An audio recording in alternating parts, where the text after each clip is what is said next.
For a decade, Estela has remained a popular New York City restaurant that has accrued a number of accolades, including a Michelin star, a 2-star review from the New York Times, and even a spot on the world's 50 best restaurant list, which is sort of surprising to me. I had to see for myself just what made Estela so special.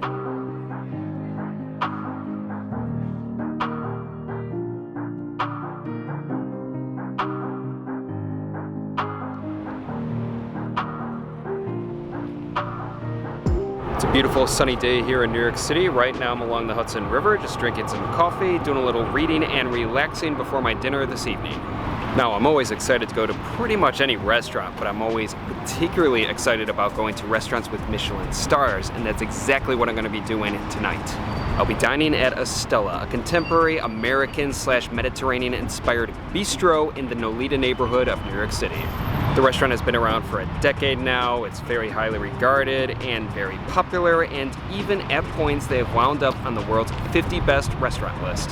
To be honest, I'm not the biggest fan of that list. I just don't know what kind of criteria they actually use to rank restaurants, because think about it, Estela is ranked higher than the majority of 3 Michelin starred and 2 Michelin starred restaurants in the world. And that just seems absurd to me.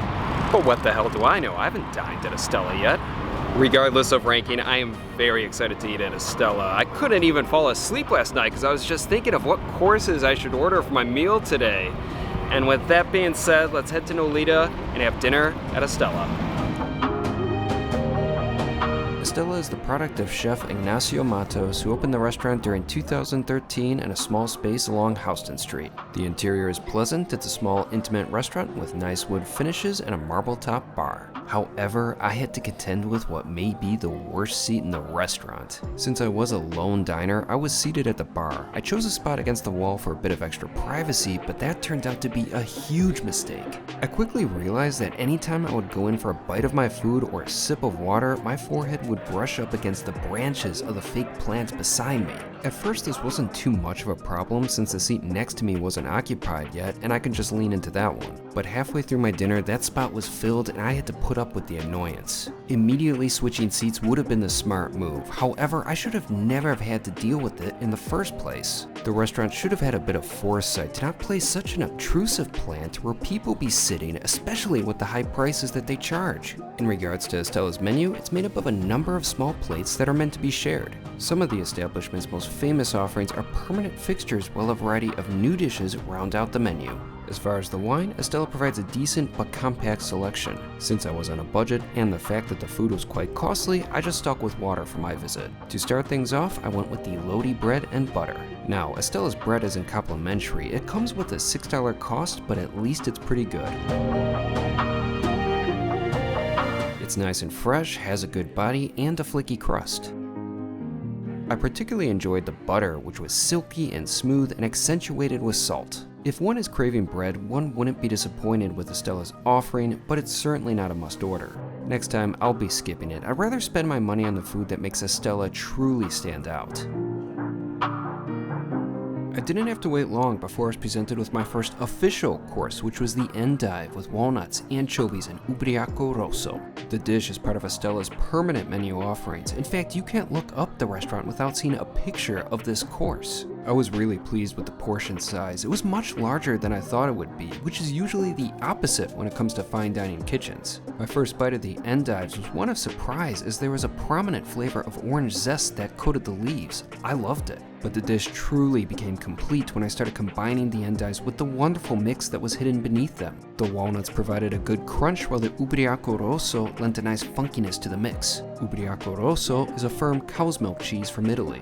In Italian, the word ubriaco means drunk, and the name is applied to the cheese as a result of it being bathed in barrels filled with crushed grapes. While checking in on me, my waiter shared a great tip for eating the dish. I like to scoop the granola into the... Oh yeah, it's like a natural spoonful. Yeah, exactly. Yeah. Eat it like a fancy nacho. Oh yeah. I'm glad you enjoyed it. Indeed, the endive's shape made it the perfect edible vessel to get all the salad's flavors and textures within one bite. Eating it in that particular manner made it great for sharing, which is exactly what the restaurant aimed to do with their menu. However, it became clear that some dishes were more suitable for sharing than others. My next course was the lobster with wood ear mushrooms and fava beans, and this clearly wasn't the easiest dish to split among multiple people. The other issue was that it proved to be very good, and if someone wanted to share it with me, I would probably tell them to go to hell. Visually, the course was stunning in its simplicity. In fact, most of the food at Estela is presented in a beautiful, minimalistic manner in which the central components of the dish shine. As far as the flavor, it's lobster. It's a plate of food that already started off with a massive advantage.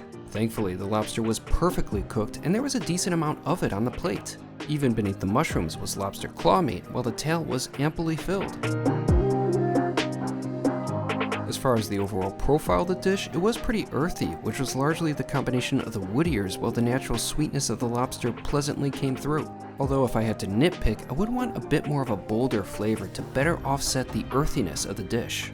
In fact, I really liked the broth of the course, which became very concentrated and flavorful when I was nearly finished. While it wasn't a perfect dish, I nevertheless enjoyed it. Next up was another permanent menu item, the Arroz Negro with squid and romesco.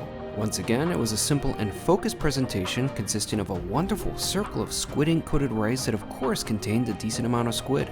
My first bite was incredibly satisfying. It reminded me of a seafood paella. The rice was on point and the squid was perfectly cooked. But this course had a few surprises as well, which seems to be a theme at Estela, in which portions of a dish are obscured by others, like how the endives had the walnuts and cheese in my salad, and even how the wood ears rested on top of the lobster claw meat in my previous course. Hidden within the rice were hazelnuts, which gave a nice crisp and pop to the texture. Because of the dark black color, it was difficult to tell at points just what was in each bite, which equated to a dish that was fun to eat because of the surprises it provided. I also really enjoyed the shavings of citrus on top, which lent a fresh and welcome acidity to the rice. Overall, the Arroz Negro was awesome. It was like fine dining comfort food. After consuming it, it became pretty obvious why the course remains a menu staple.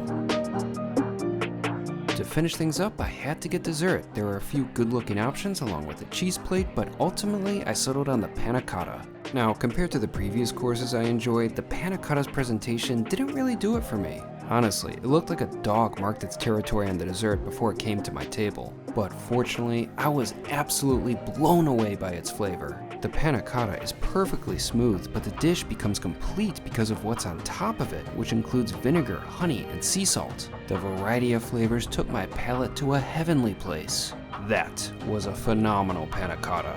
However, one should use restraint when combining the dessert's toppings with the cream so as not to be left with just a plain Panna Cotta. Because like I said, the course only really works when combined with its various elements.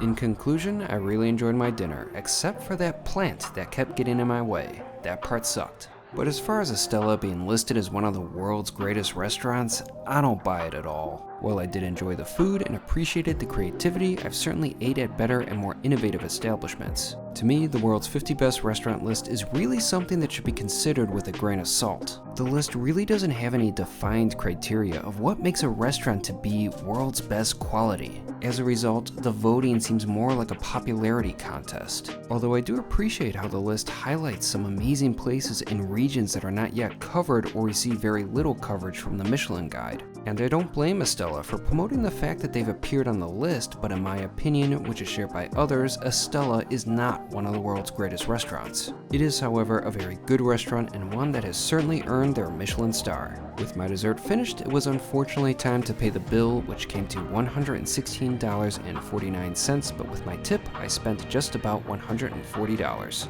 It wasn't cheap, but it was very good. I just finished eating at Estela. That was a nice dinner. I really enjoyed myself. That was a good restaurant for sure. I really have no complaints, except that damn plant at the bar. Why the hell was that there? That was so annoying. But other than that, I really enjoyed pretty much everything else. It was great service, really quick, the food was solid. Yeah, it's a good restaurant for sure. In terms of other one Michelin starred restaurants in NYC that I've been to, Estela is not the best, nor is it the worst. It's pretty solid in the middle there, I'd say.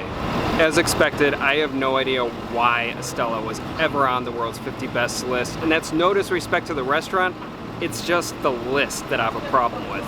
But in summation, I really had a great dinner tonight. I think Estela is a solid restaurant, and I'd love to go back.